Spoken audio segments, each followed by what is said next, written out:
recording. All right, here we go. So welcome, everybody. This is the first inaugural podcast for Talkin' TI with Mo and Chris. That's the name we came up with about 5 minutes ago. 5 minutes ago. Yep. So anyway, welcome. If you're listening to this, hopefully somebody out there is listening to this in TI world. And just wanted to give some background here. This is basically going to be a podcast dedicated. Vlog. Yes. Oh, there you go. There you go. Vlog or a podcast. We're cooler now. I don't know about that. We're talking about TI. So we're as cool. We're as cool as you can be for talking about a nerdy space game. Mm-hmm. But basically, this is a podcast that's going to kind of focus on strategy and really the game mechanics of Twilight Imperium, 4th edition, which Mo and I are totally addicted to. Yep. We've been playing pretty regularly, and we've realized that, hey, sometimes stuff happens that you didn't plan for, and we thought, hey, it would be very interesting to talk about what worked, what didn't, in sort of a nice little concise video about our strategies. So with that, Chris, I think we should dive right in. What do you think? Well, I was just going to give some context and flavor here a little bit. This all kind of started out of my crazy obsession with technology in the game. And just as some background, we'll probably have to edit this out, but Mo and I spend a lot of time around the water cooler at work talking about TI strategies.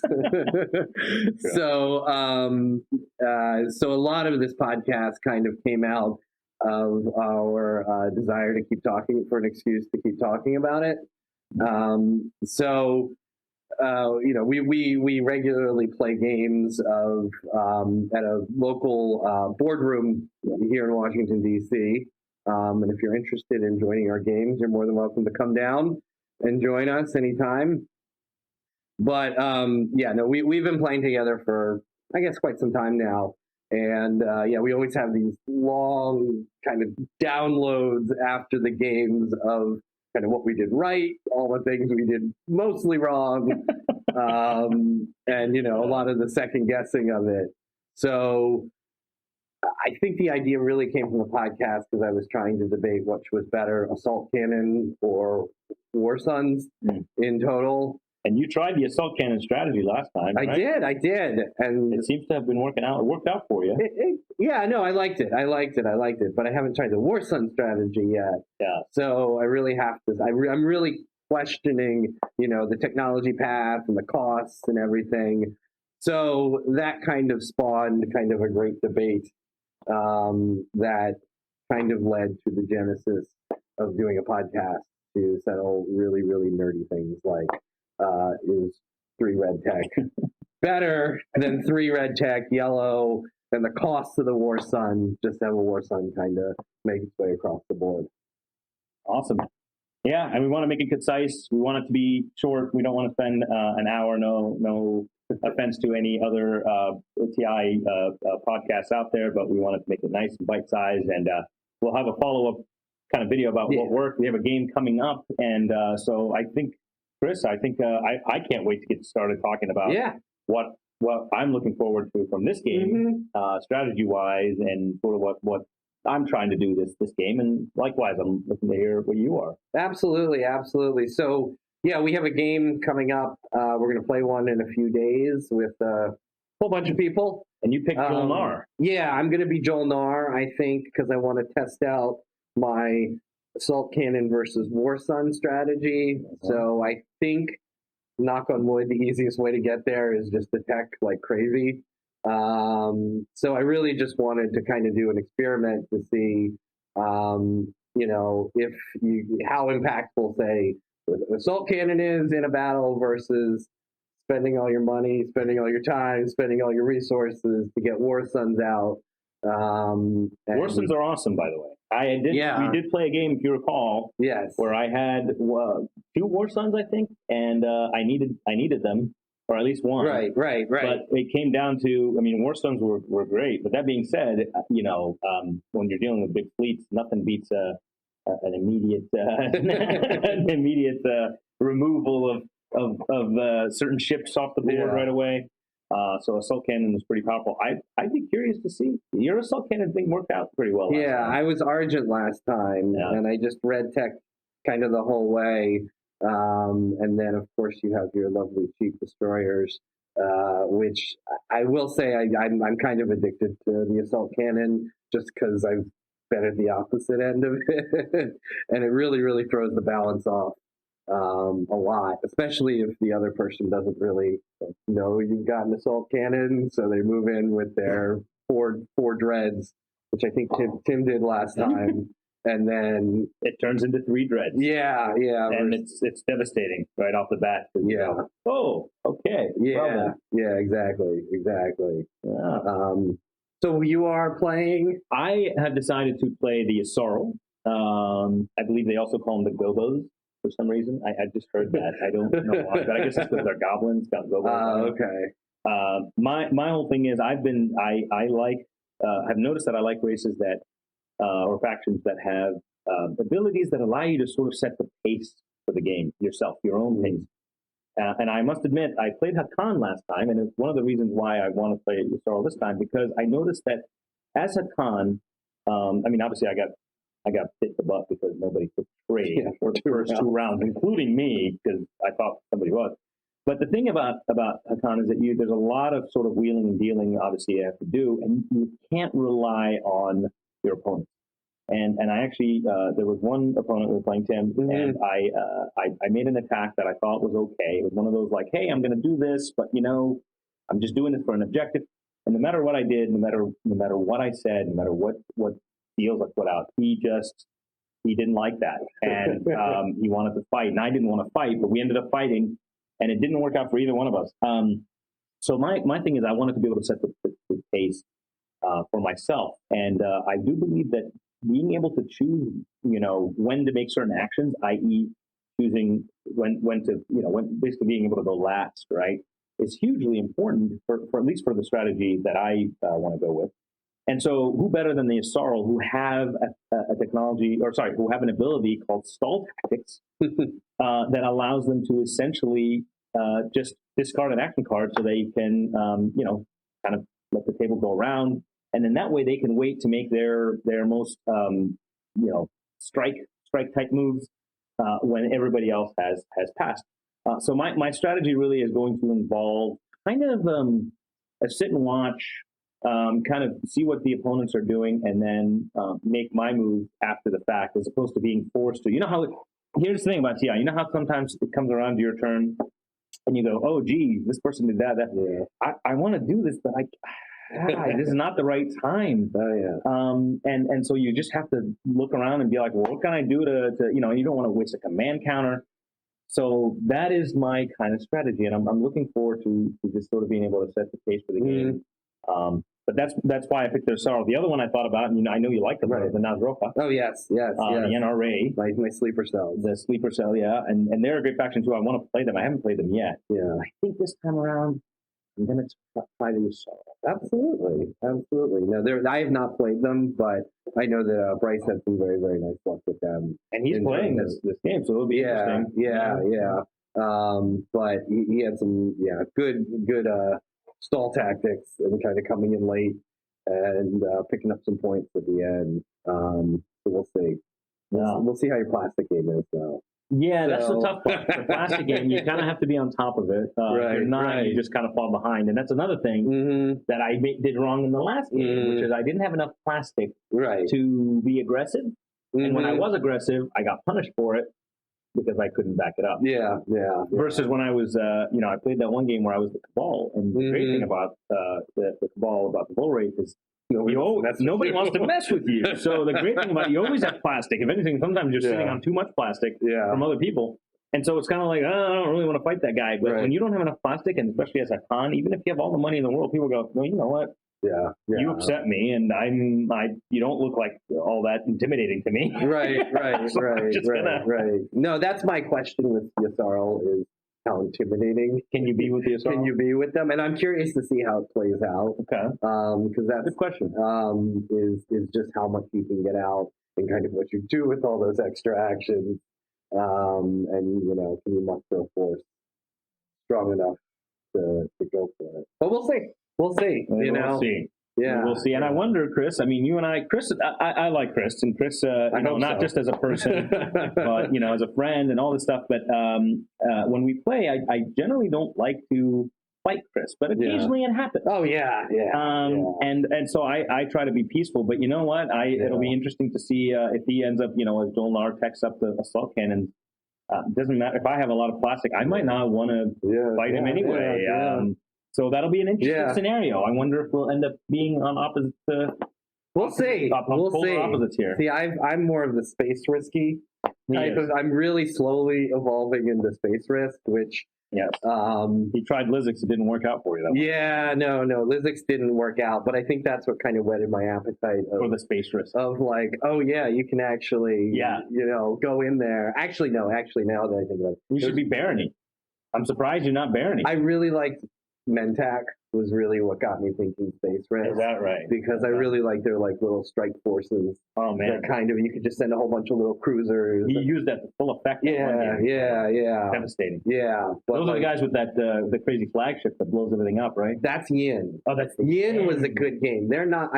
We will probably cover them at some point because I'm going to go back to them. All right. I think they're a little mismatched in terms of their space game versus their ground game. Okay. But I really liked Yin. I felt like they weren't as powerful as they should be. But yeah, it was the Mentak, kind of those. I can get some cruisers out. I can take some hits. I can kind of bounce back. Was really what started me getting really kind of happy about Space Risk, and not being peaceful. Well, believe it or not, Chris, I wish you luck. If you're against me, I don't want you to win. But when I want you do your space risk thing, I'm always rooting for you. I'm like, but it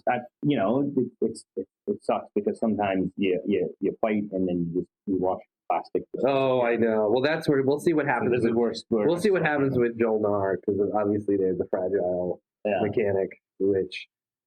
We'll see if we can overcome it with some really, really big hits and everything. So that's going to be, I think, the challenge. So the big question for you then, Assault Cannon or War Sun is going to be your strategy, or are you going to figure it out on the fly? We shall see what we can get to. I'm hoping I can get both. Okay. Because you can go red. If you have Assault Cannon and War Suns, I absolutely will not fight you. Yeah, well, we'll see. Because come at me, bro. Yeah, I absolutely will not fight you. But the issue there, though, is just the cost. Like, I do think Joel Nar can get to both of them pretty quick. With the tech and everything, but I just want to see cost-wise. Assault Cannon's good for the cheaper little ships, and that's what got me thinking with Argent. You can have your destroyers out, your Assault Cannon, lose a few destroyers, make them back. But with a War Sun, obviously, you're spending all the money to get them out there and everything, so we'll see if they last. Basically. Well, I'm excited. The game's coming up, and we'll take some. We'll try to get some action for you guys from the game that we can put in here. We're kind of figuring this out as we go along, and we'll do some post analysis afterwards and see how our strategies stack up to the actual game itself. Absolutely. All right. Well, thank you guys. Great, guys. Talk to you soon. All right. All right. Bye.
So we're back. We are back.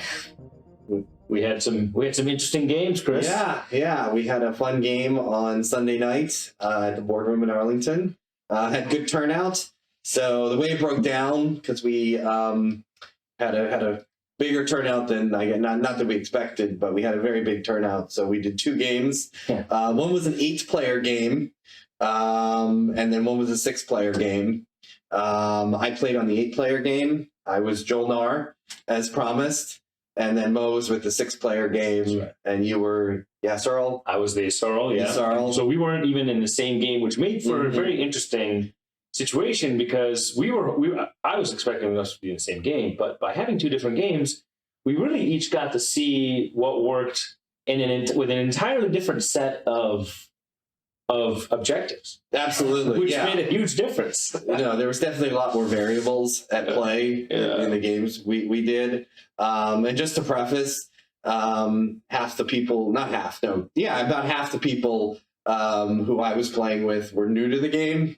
So really? Even though you had a lot of veterans, we had like half of it was like half veterans on one side, and then half new people who had kind of. I mean, they were not bad. It was just that they were. Okay. It's just they were not as familiar with the rules as say people to the left and right of me who are more sharks. Gotcha. So it was definitely makes a huge difference, by the way, about who's sitting next to you. We're going to get to that in a little bit. Yeah, I'm sure we'll cover game placement and all that at some point in detail. But it was an interesting game because you had half the board of an 8-player board that weren't elbowing people out of the way. We're just kind of building up armies and trying to figure out what technology to get next round. And then you had like me and like Kyle who were all jumping on Cruiser 2 and eyeing Mechatol pretty suspiciously. So let's start talking about your game. Yes. I'm curious. I'm sure you're curious about what I'm curious because you went into this with Jolnar. You wanted to tech. Yes. How did that work out for you? This is an example of best laid plans never going to fruition, and that is the beauty of Twilight Imperium. And I realized it as soon as the first 2 objectives were revealed. And just to back up from the intro, my plan was to explore red technology with War Suns and Assault Cannon and kind of get a feel for each and kind of use the game as kind of a testing ground for those technologies. Now, I had this whole plan. I was just going to red tech with Jolnar. Then the objectives came out. And of course, the one of the 2 that came out was upgrade to unit technologies. So, I literally sat there and said, well, I can either play for points, or I can do my little mad scientist Doc Brown red tech. And I looked around at who I was playing with, and I said, I'm going for the points, man. And honestly, and I wanted to interject here real quick. TI is a game of points. Yeah. And when I first got into TI or started playing TI, I didn't think about that. I always thought, well, I want to do a thing. I want to fight this stuff, or I want to use this ability, or I want to take the system. When you start to get decent at TI, I'm going to say, you realize that in every round you need to be scoring points. And so for me, I scored 3 points in the first round. Wow. And I don't know. I mean, it was just one of them I regret scoring because it was me trading supports with Josh. We're going to talk about that later. But I was able to score a secret objective and a public objective right off the bat. Yeah. And if you can do that, if you can score points round 1. The best thing about scoring a lot of points round 1 is it doesn't quite put a target on your back because it's still early enough in the game that everybody sort of is not threatened by you, but it does give you that edge, that lead right off. I looked at, and that's what when I got those objectives, I look at round 1 points as just a free Mechatol grab. Yeah. Because I don't know the odds. I'm not the mathematician here, but I always figure if you can score a first round point, it's a give me. And you have that extra point. I mean, it's not as good as the extra point for Mechatol for other reasons, but I always look at it as you get some breathing room down the line. If something goes sideways, you still have that first round point. Yep. So the objectives and those points are of course you play based on that, right? You don't want to pick your strategy cards until you know what the objectives are. I told people I lucked out. My first secret objective that I got was, as the Sorrow, was be the last player. I was like, be the last player to pass. So I looked at that and I go, well, that'll be a piece of cake. Right. I looked at I agreed. I looked at the upgrade to technologies for Joe Nor. Was like, well, I got that. I just got that. I mean, again, it did force me to go with the unit upgrades instead of the red tech. Right. But a game wise, Jolnar, I love. It's like walking on air the whole game because you can literally do everything and anything you want, and they're wonderful, and I highly encourage anybody to play them. They're fun. They're very fun, and the beauty of it, and I do want to turn to your game in a second, Mo. But the beauty of my game, more than anything, was that nobody wanted to fight me. Nobody thought about fighting me because you're the Jolnar, and I do think you get this peaceful reputation, and we did not, I will preface, we did not finish our game, but I think I ended with 8 points and everybody was still around 5, and a lot of that was I just kept it like under the radar. That's right. And didn't I really tried to just not make friends with everybody, but at least keep the balance of power even around the game, so that nobody was getting what do you call it, jockeying for power, where it was kind of one of these slow burns where there were some times when one of the Kyle who was playing Argent would have something that would get him some power, a vote, and then I would, you would just quash those, and then I try to build up Bryce a little bit, who was playing to my right.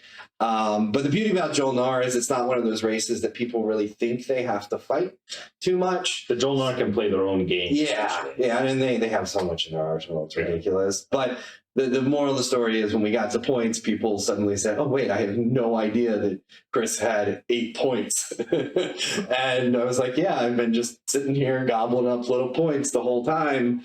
Now, would I have won? I don't know. I think there's so many variables that it was all going to come down to that last sprint, like your game did. Oh, boy. But it was a very, very fun. Jolnar you can have fun with. It was an interesting game. And I didn't test out any of my theories.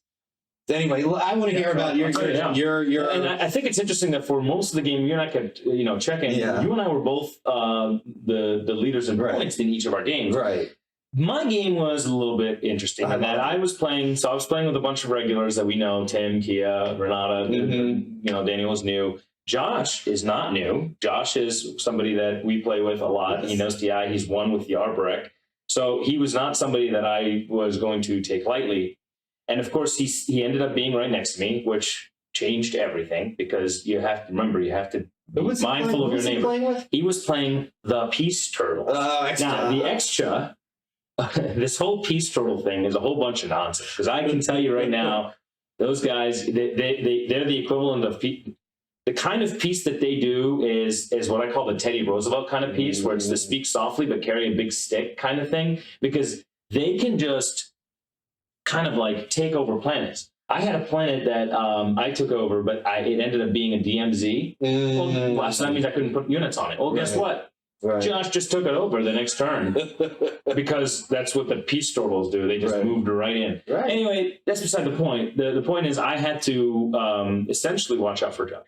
And I knew, because he's a very good player. So when he offered to trade supports, I was like, yes. Because I figured, all right, if we trade supports, then I don't really have to worry so much about having to fight him. Because, once you trade supports, at that point, anybody who is aggressor to the other loses a point. That was both good and bad. It made it easy for me to sort of, know where the borders are and not worry about Josh. But it also gave him a point.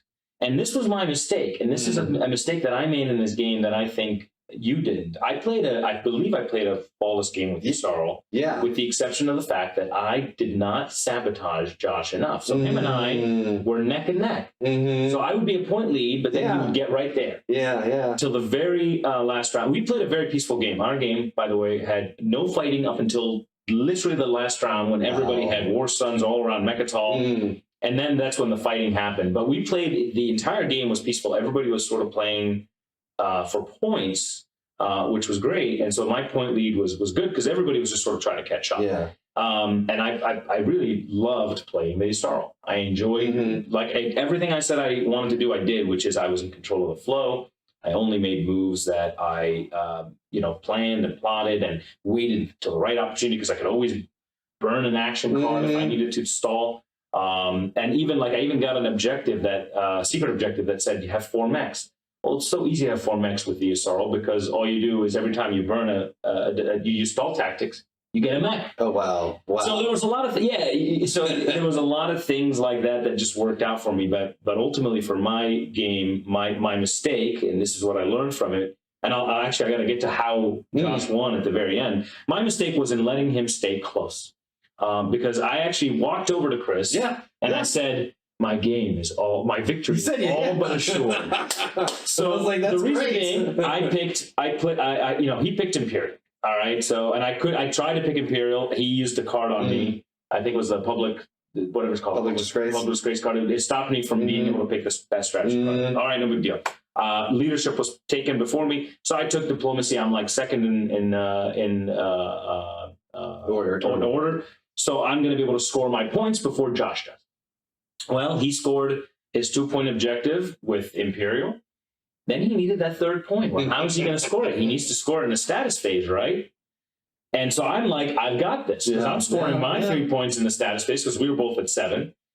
He got up. So, well, what happened is the extra have a hero. And Tim really is going to love to chime in on this because this is a Prophecy of Kings thing. Well, the extra have a hero that allows them to basically discard a law in play and basically check the agenda deck, and of they could check up to 5 cards, and any 2 of those that they find that they would like to vote for, they could just resolve them.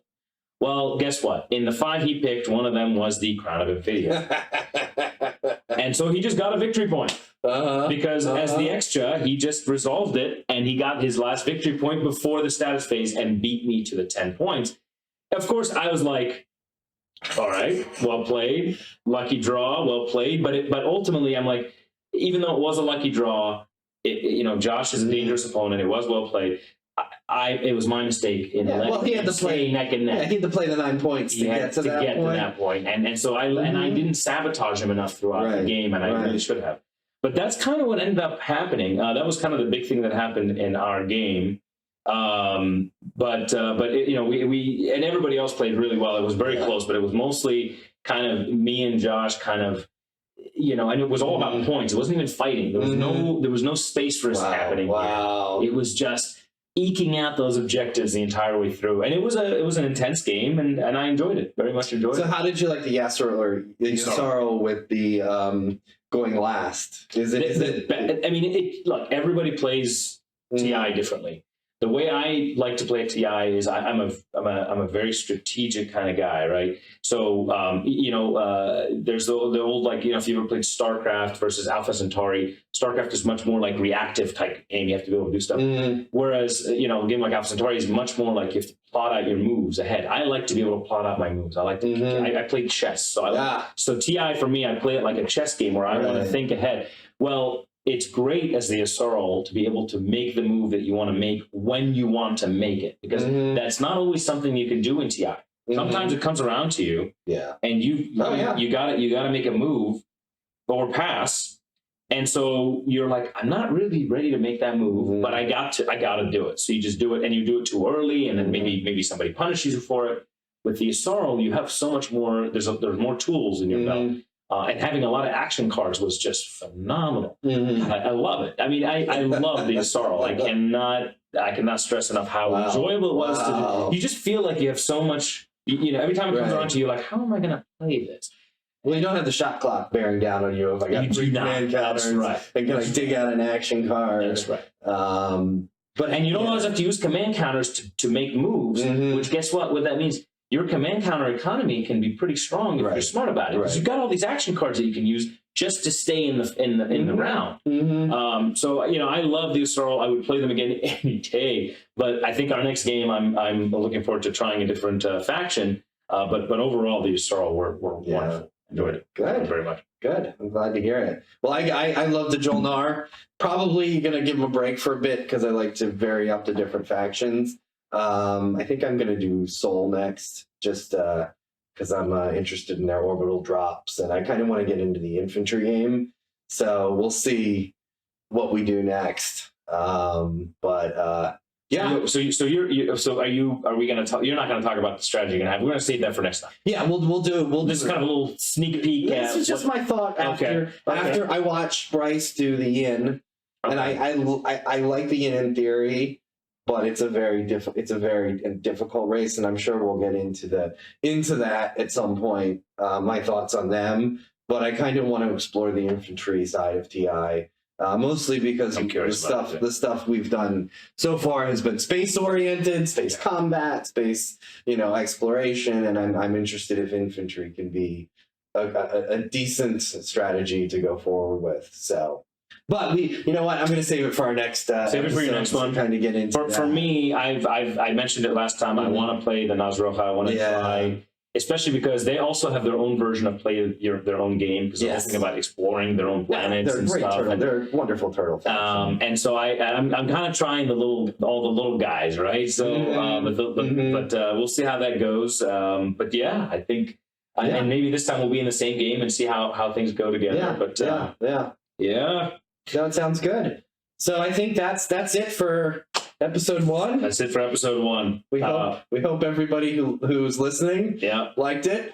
And when we post this, we look we welcome people's comments about this. It's just two guys who love TI, love talking TI at the water cooler, love playing TI. I wouldn't call us experts by any means. No. We've just played enough games to be a little dangerous. I would have missed that enough.